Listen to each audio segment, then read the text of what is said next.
Well, folks, in modern society, pornography is supposed to be public, religion is supposed to be private, which presumably is why Porsche is now removing Jesus statues from their ads. So this is stuff you're allowed to do as a corporation. The stuff that they're worried about as a corporation is if you show Jesus, ever. Like any image of Jesus or religion ever. So Porsche apparently airbrushed out Jesus from a background in Lisbon. They had a commercial, and they airbrushed Jesus out of a promo advert for their Porsche 911. Here is the ad. They erased the famous Cristo Rey landmark in Lisbon, which is a giant statue of Christ.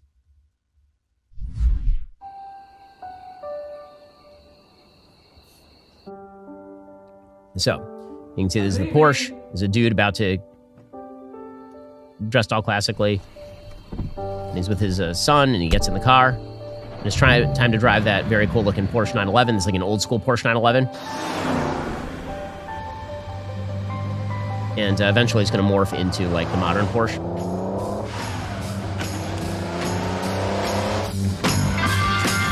All right, so you got both these Porsches driving. And there it is. Okay, stop it. So they drive past this bridge. There's just like a giant 75-foot monolith in the background. It's a concrete plinth. Atop that, normally, is Jesus. That's the actual picture. Right, that's the actual pictures. They just removed Jesus in the Porsche ad. So why? Why'd they do that? Now, eventually, they did another version of the commercial where apparently they replaced it. The question is, why did they erase it in the first place?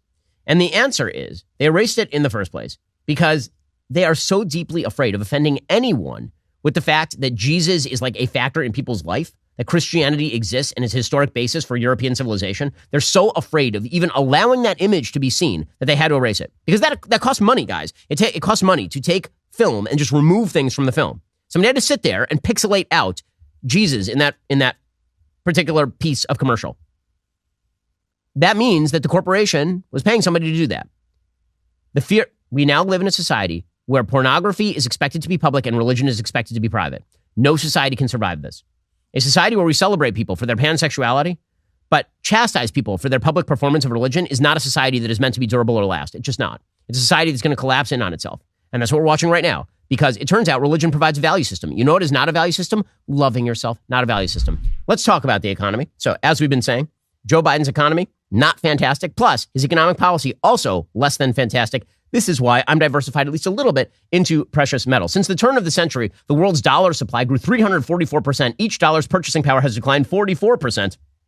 Leaders around the world are questioning the value of owning an asset with unlimited supply and a steadily declining value, which is why so many people are looking and diversifying into gold. That includes, by the way, the BRICS nations, Brazil, Russia, India, China, and South Africa. They're looking at a new international supercurrency fully backed by gold or other commodities, which will drive the price of gold up. This is part of their long-term plan to supplant the United States and the dollar as a cornerstone of the global financial system. One of the ways you can protect your IRA or 401k from the fallout is by diversifying with gold from Birch Gold. Historically, gold has been a safe haven in times of high uncertainty. That would be like right now. Birch Gold, they're the people I trust with my gold investments. Protect your savings the same way. Birch Gold has an A+ rating with the Better Business Bureau. Thousands of happy customers. Text Ben to 989898. Get your free info kit on gold. If a central bank digital currency becomes a reality, it's going to be very nice to have some gold to rely upon. Again, text Ben to 989898 to get started. It's time for our Meat of It question, sponsored by Good Ranchers, where we get to the meat of a hard-hitting weekly question. The question is, with all the recent investigations into both Trump and Biden, which American political family do you think is the most corrupt? Well, I mean, this is a long list of corrupt political families. So you'd have to put up there the Kennedys. The Kennedy family had some serious corruption issues going all the way back to Joseph. Also going back to, Teddy Kennedy leaving a lady dead in a river. You'd have to look at the Clinton family. Both Bill and Hillary, wildly corrupt, selling pardons for cash and all the rest of it. And, of course, the Biden family is extraordinarily corrupt, as we've been talking about at length. Well, while some political families may attempt to disguise their foreign business dealings as completely innocent, foreign meat can disguise itself as a product of the United States. Yes, grocery store shelves are riddled with meat from other countries disguised in a product of the U.S. label. If you prefer to know without a shadow of a doubt where your meat comes from instead of guessing, you need Good Ranchers. They source 100% American meat. They deliver it to your door. No disguises, no surprises, just American. Beef, chicken, and pork, amazing meat, conveniently delivered when you need it. So, what exactly are you waiting for at this point? Enjoy that real meat and real service today with Good Ranchers. Visit GoodRanchers.com. Use my code Ben for $30 off any box. That's promo code Ben at GoodRanchers.com. GoodRanchers.com is American meat delivered. Apparently, Kari Lake is now preparing another Senate run. She ran for governor. She lost to a wet rag in Katie Hobbs in Arizona. Everybody thought Kari Lake was going to win that race. They thought she was going to win that race because, again, Katie Hobbs is a terrible candidate, like a truly awful candidate. Carrie Lake somehow found a way to lose the race by essentially saying to a bunch of people in the middle, I don't want you to vote for me. I mean, she actually said that pretty much. Now she has declared that she won. And if this is the Republican plan for victory, I got to say, it's really stupid. Declaring that you won a game that you lost does not make you the winner of that game, nor should it make you the favorite for the next game. There is no game of which I am aware that you claiming victory makes you the victor in the game. If you just declare that you won a basketball game after you clearly lost a basketball game, does that now make you a winner who moves on to the next round? And yet this seems to be, denial is not just a river in Egypt. Denial is apparently now a Republican electoral strategy. If you pretend that you didn't lose an election and then you say a bunch of stuff about it that is unverifiable, then we give you the benefit of the doubt because we hate the left so much that we have decided that everything they say is a lie up to and including election results. That's not a good way to win a re-elect effort. The Arizona Republican Party is destroying itself right now, and it's a disaster area for the Republican Party nationally because if Republicans lose Arizona, which state do they make up in a presidential? Remember, until about 5 years ago, Arizona was entirely red. If you go back to like 2016, the senators from Arizona were John McCain and Jeff Flake. It was 2 Republicans, and Doug Ducey was the Republican governor of Arizona. And now there's a Democratic senator. There are 2 Democratic senators and a Democrat governor in Arizona. So is the Arizona Republican Party shifting back toward the sort of maverick state status that actually allows it to win in the state?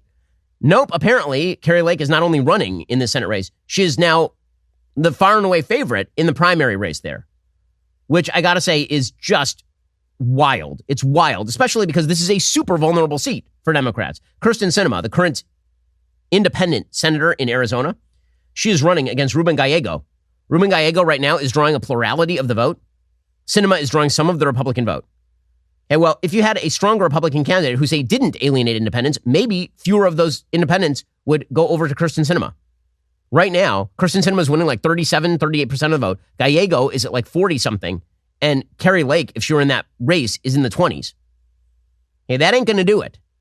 And yet Republicans in Arizona seem so obsessed with the idea that if they just keep relitigating 2020 and 2022 and presumably 2024 for the rest of time, that this will be an electoral strategy that leads to... I just don't understand how this has ever worked. Name a situation in your life where looking back on a thing and just gnawing on it over and over and over has made your life better. Name literally one situation in your own life where something has gone wrong for you and you gnaw on it. You just sit there and you just obsess about it endlessly. And this has now made your life better going forward. And yet this is what Republican Party seems to be doing, not only over 2020, but over 2022 as well now. According to Axios, a potential 3-way battle with Kyrsten Sinema running as an independent exposes deep divisions in both parties on whether to appeal to their bases or independents. Lake still has not conceded her gubernatorial loss in 2022. The race offers a state-level experiment on the implications of a possible 3-way presidential contest because Sinema is playing the sort of no-labels candidate right now.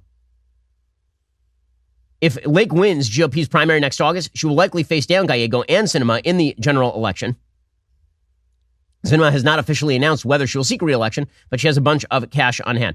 Now, again, Republicans cannot afford to lose Arizona. It's this simple. Maybe it feels good to sort of stew in these issues, but I'm just wondering, again, whether it's better to stew in them or it's better to win. You know, Republicans could do the same thing in Georgia. I noticed that, for example, Brian Kemp won going away as governor of Georgia. Won going away. Even as Republicans stewed over 2020 in Georgia, Brian Kemp won running away in Georgia over Stacey Abrams, who was the scourge of Georgia in 2020, supposedly. So here are your choices. You can either sit there and you can gnaw on the past, or you can win. There's no third choice here, which is why, again, if Donald Trump is the nominee, he's going to need to not relitigate 2020 as his key motivation to victory. That is not going to motivate independents. It's just not. No one wants to relitigate that other than the Republican base. And it may feel good, and you may believe you're right, and maybe you are right.